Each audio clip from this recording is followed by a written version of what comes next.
Hello there, Ray here, and today guys, I'm going to show you a tiny iron farm. You can see it here. This is only 3 blocks by 3 blocks by 7 blocks tall, and it will produce the same amount of iron as most single cell iron farms, which is around 320 iron ingots per hour.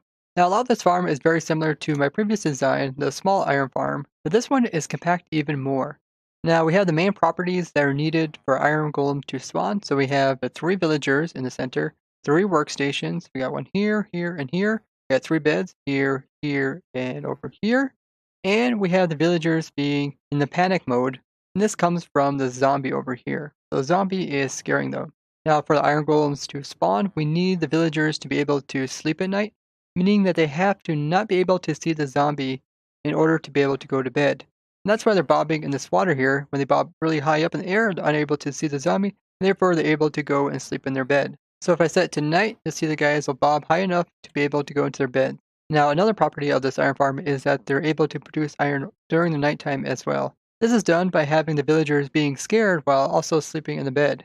You notice how this villager goes to bed but then becomes scared because he can see the zombie once he is in bed. Now you guys did have some concern about that they did some changes to the way villagers find their beds. And you thought they might be unable to find their beds unless they're directly on top of them, but they are still able to find their beds as long as they're somewhat close by to them. Now, for iron golems to also spawn, the villagers need to be able to work on their workstations at least once per day. So we set it to around 2,000.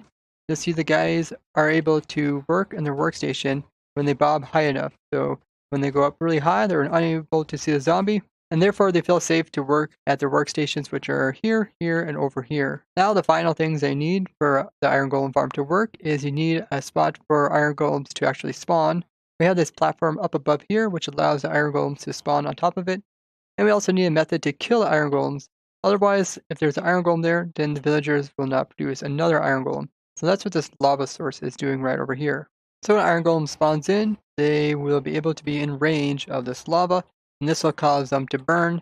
And then when they die, we also need to be able to collect their loot. Otherwise, it's not very useful. So we have a hopper minecart here, which is going around picking up the items off the top and putting them down into this barrel down here. And that's all the main parts of this iron farm.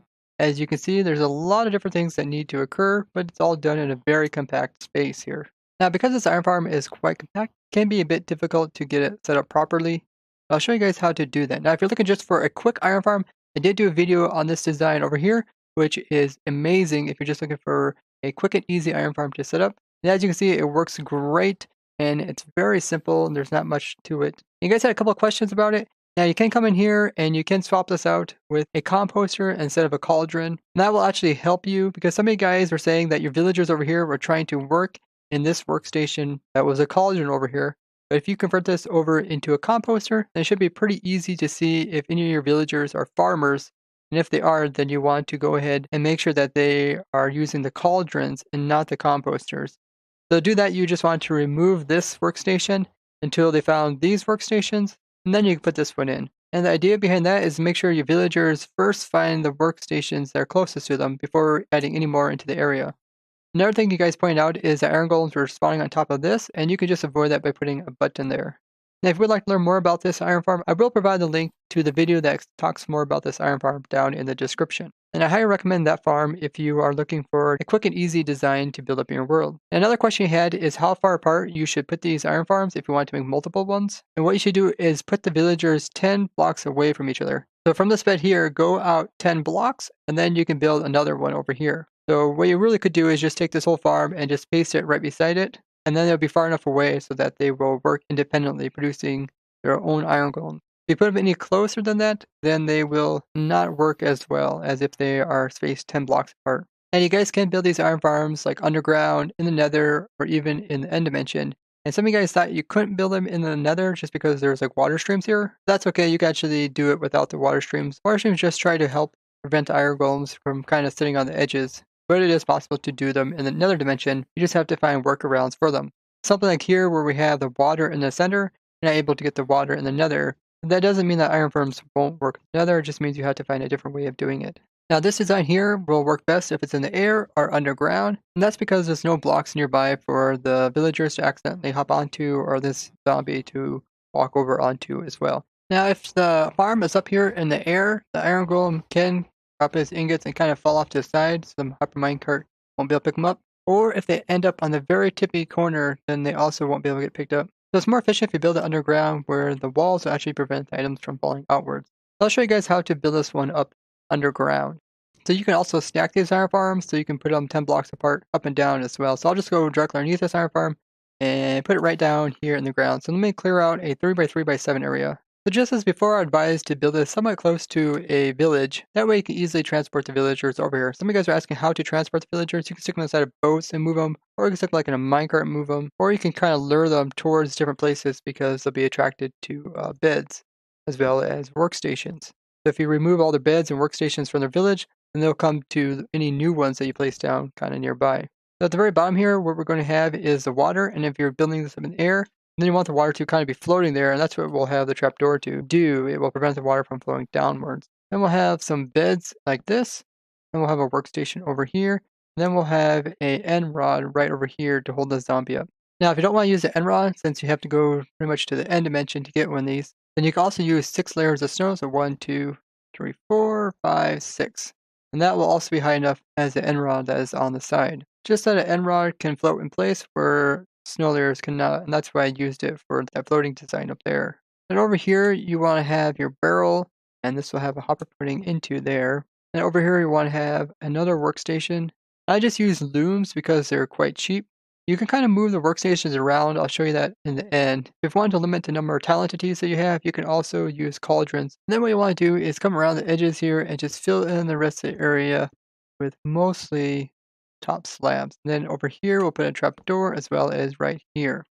Now it's time to get your villagers. So just lure your villagers over here and drop them down into here. And then you want to push them down inside of this area here. And once the villagers are in here and it turns nighttime, the villagers should be able to find the nearby beds. You can kind of help them by pushing them close to the beds, but they'll eventually find all the nearby beds. Then you can go ahead and close that up so that nothing else can go in there to get them. And notice how they also found their workstations. So they found this one, and this one. We got 2 guys that are working at the loom, and 1 guy over here who's working as a fisherman with the barrel over here. Now when they come out of the beds, they should automatically end up right over here. Now you want to put in a trapdoor right over here. You kind of have to angle it just so it opens up and does this.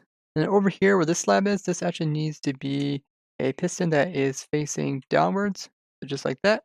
And this piston is what is used to prevent the villagers from seeing the zombie at some point when they're hopping up and down in the water. Now at night, you'll get a lot of zombies that'll try to jump into your pit, trying to get to your villagers. And what you can do is you can throw some items on the ground.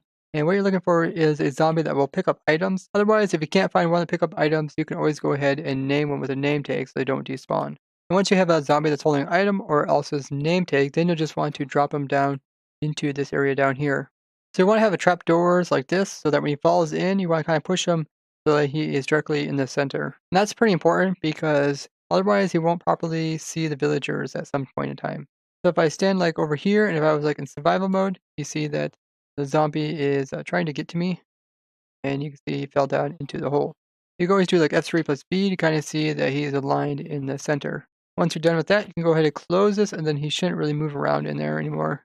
And in the center here, we'll have a redstone torch, and that's going to power this piston here, which is going to open it up.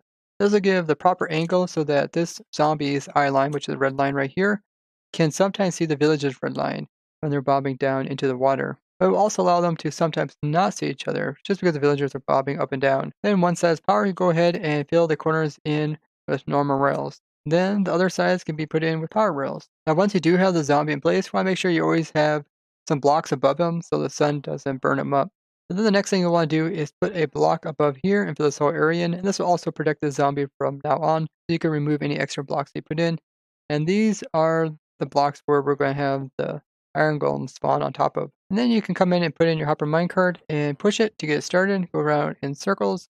If you want to, you can always put in trapdoors here as well, because iron golems will spawn on top of those. Then we just need to put something in to hold the lava, so at this level here, we're going to put in some trapdoors all the way around. And you want to just make sure there's one gap of air around here, that way the golem will spawn in. And then underneath of this, we just want to put a trapdoor right here. That will hold the lava from falling down to the center. And you can open this trapdoor. That will allow it so any iron ingots that kind of fall off to the side can fall down into the center there, and they will also get picked up by the hopper minecart. Now you can just come in with your lava and put it on top of the trapdoor. You can open it back up if you want to. And the lava should stay there because it's being held in by these trapdoors, and trapdoors do not burn from lava. Now you can remove any blocks you had above it. And it really doesn't matter if it's covered or not, so you can actually have this whole thing covered completely up so nobody can see it. You just want to make sure you don't put blocks too low, otherwise the iron golems won't spawn down here. Now before the iron farm will actually start up, you have to wait at least 20 to 30 minutes. The reason for this is that the villagers have to work in the workstation, which they'll do kind of during the early parts of the day. Plus they also have to go to sleep. Now I'm running Fax's data packs, so I can actually show you guys this in creative. So if I run this function, this will allow us to see the villagers have been working and sleeping. We can see the last time they have done both of those. So if I just enter, it puts their information above their heads here. And you can see that there is something called sleep and some numbers after, and something called work and some numbers after it. And those numbers are just showing the amount of time that has went past since they have went to bed or since they have went to work. So if I set it to night, the guys will be able to go to bed, and this will reset their sleeping. So if you look at this guy like over here, it just reset his sleeping, so it's a small number now. And if it sets the time to 2000, which is when they start working in the workstation, you can hear that they just went to work, and that's the kind of noise they make. And this will also reset their work number. And there you guys can see the iron golem has spawned in underneath here. And even though this was solid blocks on the side, he just spawned in. And when he dies, his iron ingots will fall down, get picked up by the top of the minecart. They'll all end up down here, right here. Now sometimes I have problems with having the workstation up here at the same level as the rails. It's probably best just to put them down here kind of at their waist level. So I moved that loom that was up here just to down here. But you can also put them like over here or like on top of this bed here. And this data pack is really useful to kind of test your iron golem farms. You guys can find the link to this in our mods and tools channel on the Protect Community Discord. And of course, if you want to get over here to your iron, you can just build a ladder system. You go from where you have this chest down here, and you can just make a ladder system that goes all the way up to the surface. So you can get down and get your iron. That's pretty much all there is to it, guys. I will provide the world download. Just if you have any questions, be sure to go ahead and check out the world download. And that way you can see if you did something different than what is here on the world. Because we know the design here on the world works. That way you can also get your design to work on how that design as well as this design here. I really hope you guys liked this design. It was a lot of fun to build this up. Now we did build this up during our Snapshot streams, which are every Wednesday as well as Friday. And it's usually around 9 p.m. Eastern Standard Time. But for our Friday streams, we're going to go ahead and try to stream a little bit earlier. That way Europeans can also join the stream. And I really have a lot of fun designing new farms with you guys, as we do open up a server for you guys to join us during our building. And big thanks to Techman88, came up with the original idea of having the villagers bobbing in the water, so that they would not see the zombie at some point in time. And he made quite a few cool iron farm designs during their streams, and hopefully he'll make some videos about them. But he does have some other cool technical Minecraft videos, and you can check out his channel down below as well. If you guys did enjoy this video, be sure to go ahead and give it a like, as well as share this video with someone else that you think will also enjoy this iron farm design. And if you guys haven't already, be sure to go ahead and subscribe. It doesn't cost you anything, and I would really appreciate it. And as always, I'd like to thank you guys for watching, and I'll see you guys in the next one. Bye-bye!